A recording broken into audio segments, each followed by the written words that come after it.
Howdy, howdy, folks. It is Diecastbuffet here again, and it's time for the first, and I mean the first next-gen review on the channel. I have not taken one of these diecasts out of the box yet, and we're about to. So this is so exciting. I'm really interested to give my first impressions on it and how these diecasts are. So without further ado, let's go ahead and get this thing opened up.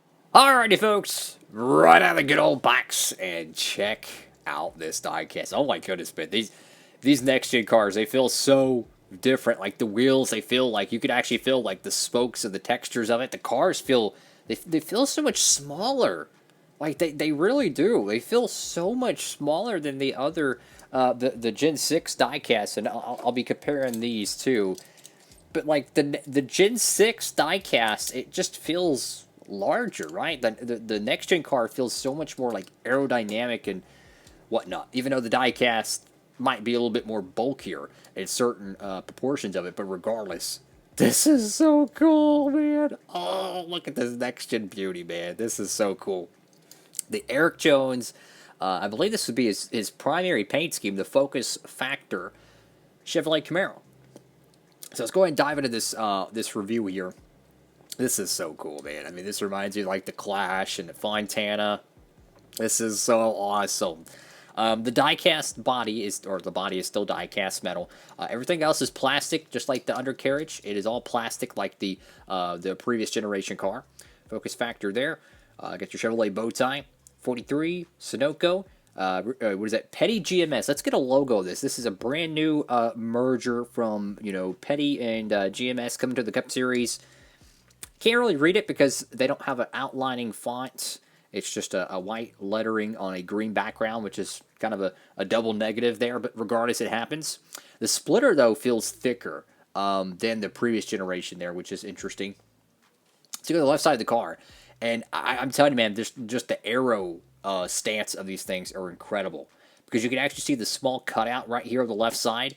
That is amazing. And the side skirts, these are pretty much like mandatory on all the cars. They all have the same side skirt color and texture to it. It's pretty much, this is actually a part of the undercarriage, right? Even though it's a part of the diecast mold, that's just how the production works.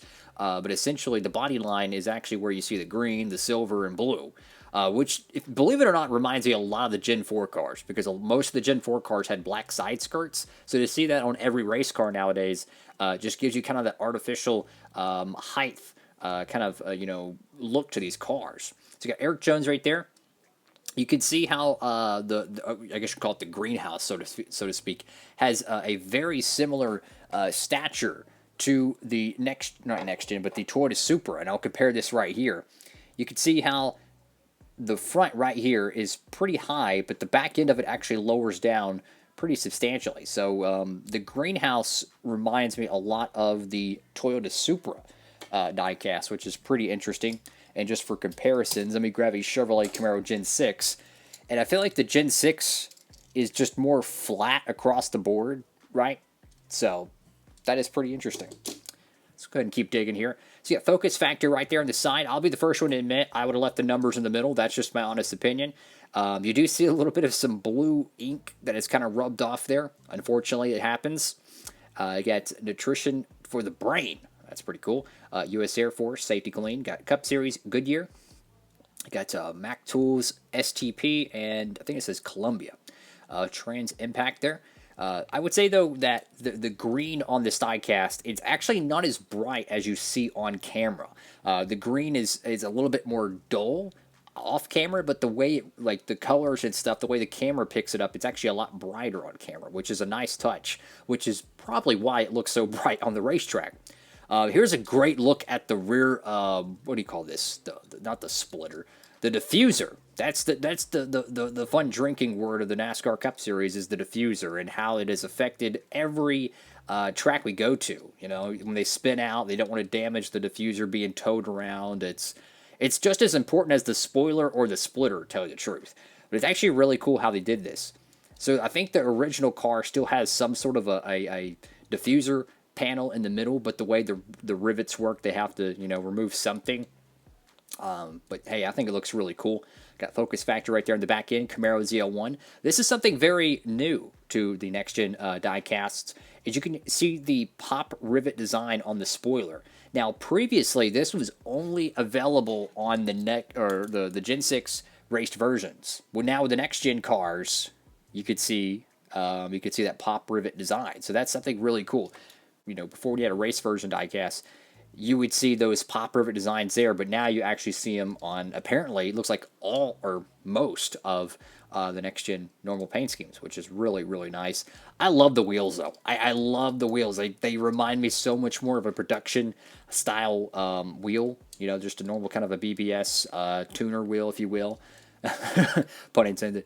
But I don't know, they feel like they have so much higher quality. Like, just, you can actually feel the spokes and whatnot, which is really, really cool. Like, the whole car, man, it feels smaller. Like, it feels like a more of a production car. It feels like a Chevrolet Camaro, which is really, really cool. And you can see on the back bumper here, I know we're kind of all over the place, but I mean, there's just so much new stuff. I mean, when you review hundreds and hundreds and hundreds, and so thankful to do so, but when you review hundreds of the Gen 6 cars, you know all the nuances, but there's just so many new body panels to these cars, man. You can see on the back bumper, I mean, it's pretty much curved like a Gen 4 front valence. I mean, it really is a curved back bumper, which is quite cool. Love that, man. You can also see a little bit of that blue stuff right there. What it looks like to me, perhaps someone had blue paint on their hands or their fingers, and they probably grabbed the car during production, which, I mean, it does happen. They might have grabbed these two spots here. It happens. Go to the roof here. Now, if there's something to pick about this car, it would be the roof color for the number. It's not day glow. We've seen numerous times some of the 43 cars have the day glow roof numbers, and this case, it doesn't, which is kind of sad, but hey, it still looks really cool. Here's a closer look at the front windscreen. So you have the Chevrolet bow tie right there. Somewhere in this region, there's supposed to be a cutout for what they call it, a opening on the front windshield that lets air get into the car, cools off the driver, but it also allows air to escape, and it goes out the back. So in the back window, you would see some notches cut out to let the air travel through. Well, obviously, being a 1/64 scale, it would be really difficult to do so. So I'm glad they didn't put it there. I would really imagine on the raced version ones, like maybe the Chase Briscoe, they'll probably have that on there as a decal. Go over here to the back window, and just really, really sharp. Like, the back window feels smaller, right? I feel like we have more body panels on the rear of the car. Just really, really cool stuff. And the deck lid is curved, which is something we usually didn't get to see much. I mean, check this out. I mean, the Gen 6 deck lid was much more of a rectangle now. With the Gen 7 car, it is significantly different. And we're going to take a look at the undercarriage here on the car. We'll be taking a closer look at the box as well. I'll be giving my honest thoughts on that. I just kind of try to make sure we touch base with all the different things. I don't think there is a indention on the left side for the fuel door. I think that is flat from what I see, so or in feel.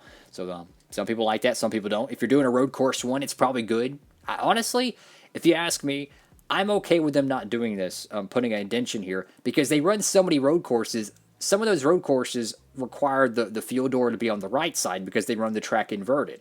So if you have a fuel indention here and you put your, if you're making a custom and you put the decal on the right side, you're just going to have this random divot on the left rear. So I'm okay with that, honestly. So you go to the bottom of it here. We got the Camaro Z01, which I like how they put the name there. If you notice on the 2017 through 2021 Toyota diecast, all it just says is Toyota. It doesn't say the year model, so you have to go and manually Google it, figure out which year it is. And if you're a casual NASCAR fan, you're not going to know what year Denny Hamlin, his 2019 car or his 2020 car, or the 2021, you're not going to know the differences. If you're a hardcore fan, you will. But with the paint schemes being almost exactly the same, things like this make a huge difference. So I like to see that. The whole undercarriage is supposed to be flat as a board. I mean, people might say this is a cheap, bottom of a car. This is not. This is exactly how it's supposed to be. The whole undercarriage is much like a Indy car, a sports car. Flat as a board, and it allows the air to just travel. I believe on the 124s, though, this whole panel is going to be able to be taken off, and it'll actually show the undercarriage. Now, I don't know the detail, if it's going to have like the painted exhaust or the fuel tank or anything like that. I have no idea. But for apparently on the Elites, you'll be able to take off this bottom pan. I know, LW3, when he makes the customs race versions, and I've made some as well, you like to paint the bottom, right? Well, with this one, you're not going to be able to do any of that, which, I mean, hey, it's realistic to the car. You know what I'm saying? So some people will probably nitpick about that, but, when in terms of authenticity, that is what the new car is. That is the new era of stock car racing. I got to say, man, I'm 10 out of 10 on the diecast mold. It looks exactly like a next-gen car. It feels like a next-gen car. Some people say the diecast look like Spin Master cars. I mean, the only way I could compare that is, the next-gen car is kind of bulky like a Spin Master car. But in terms of a accurate molding and tooling, 10 out of 10. I mean, they knocked it out of the park. They did a absolutely fantastic job with the Chevrolet mold. I'll be doing a review on the Fords. I mean, we got a pile of Ford diecast. Check this out. It's a review. So we'll be doing a full 360 review on these. We don't have any Toyota diecasts currently in the studio. Those will be coming out very shortly. But yeah, we'll be doing a review on all of these, and probably comparing some of the, how the Fords are different with the next-gen era compared to the Gen 6. But no doubt about it, the Chevrolet Camaros look absolutely perfect. Great job on getting the tooling right, and I'm just really excited to see where the next-gen era goes. I tell you, if there's anything I would change with the car, there's nothing really. I mean, it looks really, really cool.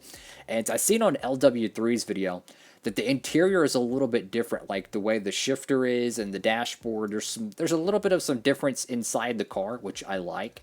I'm curious to know if the driver seat is a little bit moved more to the middle of the car compared to being as far away from the car, because apparently they actually moved that in the real one. So I want to give a closer look at the box design here. And I'll be honest with you, the new boxes, they're not exactly colorful. They're very, very plain. And the Xfinity boxes are the same way for the 2022. So here's the 2021 Xfinity box. I'll be doing a review on this Corey LaJoie diecast very soon, don't worry.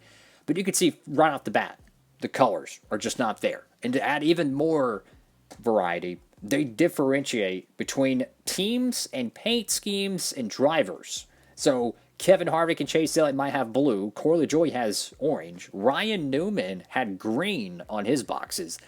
But unfortunately with the next-gen boxes, I mean, they are absolutely plain as it gets.